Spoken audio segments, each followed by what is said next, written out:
Les amis, on se retrouve aujourd'hui pour l'épisode numéro 16 de Boruto. Alors, la review, je voulais la faire. Ensuite, après avoir vu l'épisode, j'avais pas trop envie de la faire. Ensuite, j'ai eu des retours parmi vous. Il y a plein de gens qui m'ont dit « Riles, pourquoi t'as pas fait la review ? C'est vrai, c'est la première fois, Boruto, que t'en as pas fait une. » Et je me suis dit, en fin de compte, c'est vrai.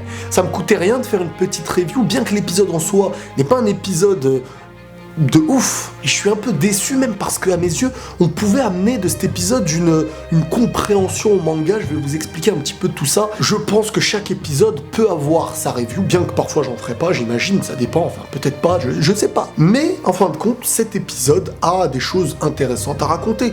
Bien qu'à l'histoire, il n'apporte pas énormément de choses. C'est ce qui m'a un peu déçu, mais ça dépend de comment la tournure va se tourner. Alors dans cet épisode-là, déjà, quand j'ai vu, moi, que ça parlait de délire de examen, si on ne réussit pas cette épreuve, on redouble, et ça traitait de quel personnage qui avait beaucoup de chances de redoubler encore une fois, et ben ça a été Iwabe, notre grand redoubleur de père en fils, et Denki. Lui qui est très très fort à l'écrit, très doué dans ce domaine-là, mais de tout ce qui touche au domaine du shinobi, il est un peu moins intéressant là-dessus. Et l'épreuve en soi, c'était de marcher sur le mur en hauteur, comme ça, là, pour faire simple. Sauf que là, voilà, il fallait une maîtrise un petit peu liée au ninja, au shinobi et tout ça, et lui, il n'est pas réellement doué là-dessus. Donc vous le savez, les deux personnages vraiment qui vont être traités dans cet épisode-là, ça va être Denki, Iwabe, dans leur manière de passer cet examen qui laissera peut-être place à un redoublement pour l'un des deux ou pour les deux si ils échouent.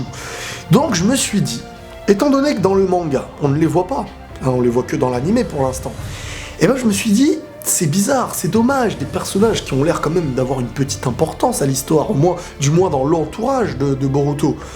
Et dès lors qu'on ne les voit pas dans le manga, je me dis soit nous, on nous les montre, du passé de quelque chose, on nous les retire pour une raison, et dans le manga, dans l'histoire originelle, on va nous les faire réapparaître, sauf que nous, on comprendra pourquoi ils ont disparu à l'aide des épisodes, et par la suite, ils réintégreront l'histoire d'une manière qu'ils ont envie de le faire, comme on a pu le voir avec Kawaki. Kawaki, qui est ce Kawaki ? C'est vrai, ce méchant qui a l'air d'être à l'avenir quelqu'un de très important, qui a l'air aussi d'être un méchant, mais qui a l'air d'être connu aussi par Boruto, qui n'a pas réellement envie de se battre avec lui, comme un petit peu une confrontation limite fraternelle entre Sasuke et Naruto à l'époque.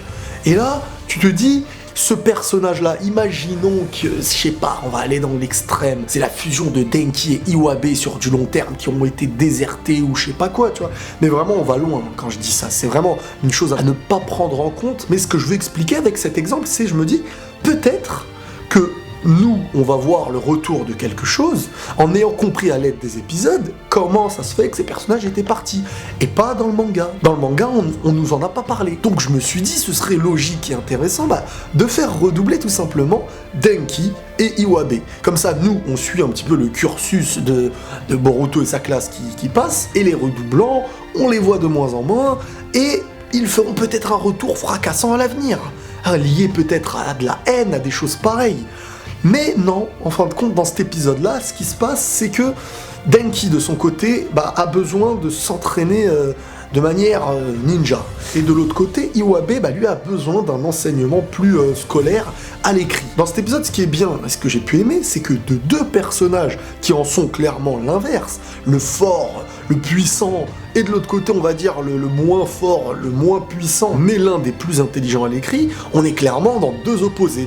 La brute, très puissante, pas très intelligente à l'écrit, et le mec super très doué à l'écrit, et pas du tout fort par la force. Un genre de yin et de yang. L'un complète l'autre, l'autre complète l'un. Et il y aura cette petite alliance où chacun, dans cet épisode-là, va enseigner à l'autre. Mais avant d'en arriver à l'enseignement de chacun envers l'autre, ce que j'ai aimé dans cet épisode, c'est le retour aussi de Rock Lee. Et ouais, bien qu'on ne connaisse pas encore sa femme, et je pense que sa femme, bien que tout le monde dise Tenten, bien que moi aussi je pense Tenten, mais peut-être que Rock Lee, s'il nous montre pas directement sa femme, peut-être qu'il y a un petit truc.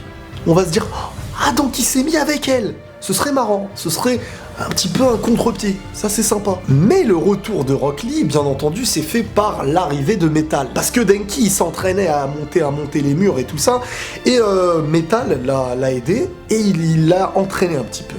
De cet entraînement, il y a eu ensuite le papa de Metal, Rock Lee. Hein. Vous avez vu le jeu de mots qui a existé, hein. Rock, Metal, hein, voilà. Et donc Rock Lee qui est arrivé avec sa personne, son monde, un peu comme son père. Et là, il est vraiment la relève de Guy Sensei. Et ça, je trouve que c'est vraiment bien amené. De voir un Rock Lee du style qui prend Denki dans ses bras en ayant limite des larmes en disant « Ça, c'est la jeunesse qui s'entraîne ». C'est vraiment, voilà, on retrouve la folie, l'acharnement même, l'entraînement spirituel et mental, quelque part. Et c'est cette force qui a été emmenée du père de Guy à Guy Sensei pour arriver à Rock Lee et maintenant Metal. Et ce que j'ai bien aimé en plus de ça, c'est vraiment qu'ils ont passé leur tenue verte façon Tortue Ninja à Denki. Et donc celui-ci l'a ressorti à un moment donné dans cet épisode, dans un moment un petit peu d'importance, de survie. Alors, je vous explique. Hein. De son côté, Denki s'est vu entraîner par Iwabe, et Iwabe a entraîné Denki, comme vous l'avez vu dans l'épisode. Donc chacun a un petit peu enseigné à l'autre, et le jour de l'examen, qu'est-ce qui s'est passé ?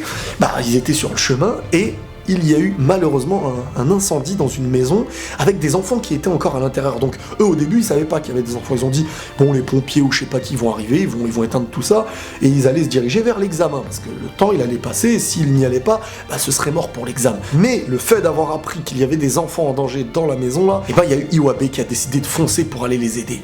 Sauf que Iwabe, ben, il a mis du temps.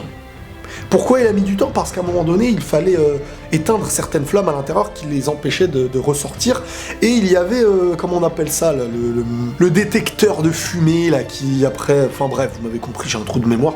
Et donc il fallait l'activer. Pour l'activer, il fallait avoir les compétences un petit peu qui avaient été enseignées par Denki. Et l'épisode, en fait, nous amène un petit peu à comprendre, à l'aide de ce détail-là, c'est que sur le terrain, il n'y a pas que la force qui est utile, il y a aussi l'apprentissage de l'écrit, de tout ce qu'il a pu y avoir. C'est grâce à cet apprentissage de l'écrit, qui a aussi été aidé par Denki par la suite, que Iwabe a réussi à faire sortir la sécurité de l'eau là qui enlève le feu là. Bref, vous m'avez compris.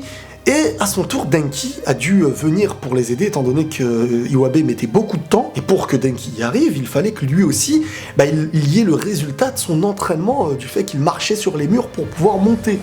Donc on est vraiment dans cette mission, j'ai envie de dire, de sauver des êtres humains, clairement dans le résultat de l'examen en soi. Parce que l'examen t'enseigne à pouvoir faire ce que eux ils étaient en train de faire sur le coup. Et donc, indirectement, on peut dire qu'ils ont réussi ce que l'examen demandait, sauf qu'ils étaient en retard à l'examen. Ils avaient par contre sauvé les enfants du feu, et en étant en retard à l'examen, là on se dit c'est mort, ils vont pas avoir leur examen, ils vont pas ceci, cela. Et là je me suis dit, tout est bien fait, ils vont redoubler, ça va mener à ce qu'on ne les voit plus dans le manga, et nous, on sait qu'ils existent déjà, donc dès lors qu'ils vont ressortir à un moment donné, on comprendra un petit peu pourquoi. Mais voilà le petit tournant que j'ai pas aimé, c'est que leur professeur Shino, au passage Shino qui a beaucoup plus d'importance dans Boruto que dans Naruto, ça c'est marrant, et Shino là sur le coup, il a un petit peu analysé avec beaucoup de raison quelque part, que Denki et Iwabe ont en fin de compte donné le résultat de l'examen en soi, donc... Ce qu'ils ont fait sur le terrain, c'est réellement ce à quoi ils vont être formés dans l'examen.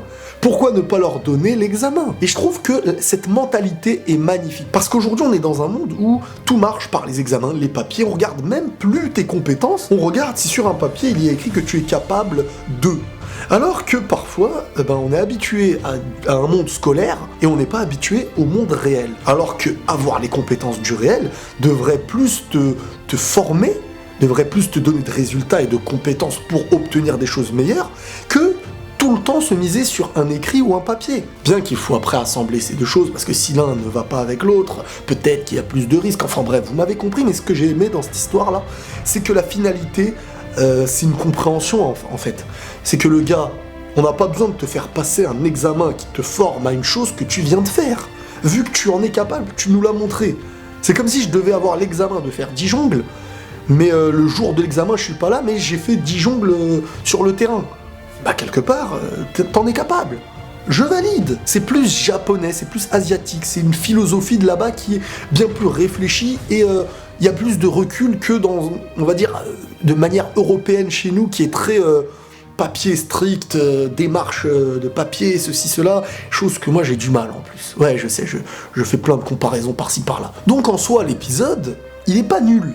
Non, parce que tu le regardes, c'est sympa. Il y a un enseignement de deux personnages totalement différents sont devenus deux personnages totalement proches. Le redoublement aurait été parfait à mes yeux parce que vraiment, le fait de s'être rassemblés, le fait surtout j'ai bien aimé aussi le discours lorsque Denki au début disait oh non, je ne veux pas être comme Iwabe. Le fait de rejeter une personne sur le long terme fait que tu t'en rapproches un petit peu parfois. Et le fait que Iwabe dise à Denki à un moment donné « je ne veux pas que tu redoubles », parce que moi j'ai connu ça et on perd ses amis quelque part. Bien qu'on en fait d'autres dans la vie, regardez, Iwabe il a redoublé, et j'ai envie de dire il a fait des vrais amis, Boruto et tout ça, donc attention dans la vie les gars, on peut redoubler si parfois malheureusement on n'a pas super bien bossé l'année, et parfois c'est même un bien qui est meilleur que si on passe. Et ça c'est vrai, pour tous ceux qui sont à l'école. Après, faut pas jouer du redoublement et tout, mais vraiment, tu découvres parfois mieux les choses, tu avances mieux professionnellement et parfois tu fais des meilleures connaissances par la suite. Bref, ça c'est une question différente encore une fois, mais pour en revenir au fait que ce lien qui s'est créé entre les deux là aurait été plus fort à mes yeux s'ils avaient redoublé, ils auraient été plus proches. Et imaginons qu'ensuite, sur le long terme, le fait, par exemple, que Boruto fasse son chemin de son côté, et que Denki et Iwabe se retrouvent proches, mais un peu rejetés, au fur et à mesure du temps, étant donné que ça y est, ça devient des shinobi les autres, et eux, ils sont un peu scolaires encore sur le coup, bah que ça donne un petit peu deux personnes avec une petite haine. Et si cette haine, par la suite, serait utilisée par un méchant comme un Orochimaru du passé, et ben je me dis, on aurait pu peut-être arriver à quelque chose qui les unit, qui aurait fait peut-être un genre de Kawaki. Même si c'est un petit peu trop facile de se baser sur une quinzaine d'épisodes, alors qu'un Kawaki peut-être va être créé sur une centaine ou 200 épisodes, on ne sait pas encore. Voilà, je pense que j'ai résumé un petit peu cet épisode, comme j'ai dit, qui n'est pas d'une importance cruciale, ça aurait dépendu de la fin, mais peut-être qu'en fin de compte, on arrivera à nous les faire disparaître d'une raison un petit peu, je sais pas, imaginée, ils meurent, bam, deux personnes qui meurent et qui par la suite, à l'image d'un Tokyo Ghoul, ouais je sais je vais très loin, et ben on arrive à rassembler un petit peu la vitalité de chacun qui reste un peu en vie, je sais ça se dit pas mais tu m'as compris, et ça ne donne qu'un personnage qui sur le long terme, tout le monde pense mort, et qui revient ensuite semer un grand trouble au village et au shinobi avec... je sais pas, ouais, voilà, ça peut aller très très loin. Bon, j'aime bien lancer des théories parfois un peu farfelues, ça donne un peu de piment. Mais bref, voilà les amis, j'espère que cette vidéo sur l'épisode 16 de Boruto vous aura plu. On parlera de l'ending très vite, vous inquiétez pas. Et quoi qu'il en soit, bah, n'oubliez pas de liker cette vidéo si elle vous a plu, tuez les commentaires, abonnez-vous, réabonnez-vous si c'est pas encore fait, prenez tous soin de vous et la paix sur vous.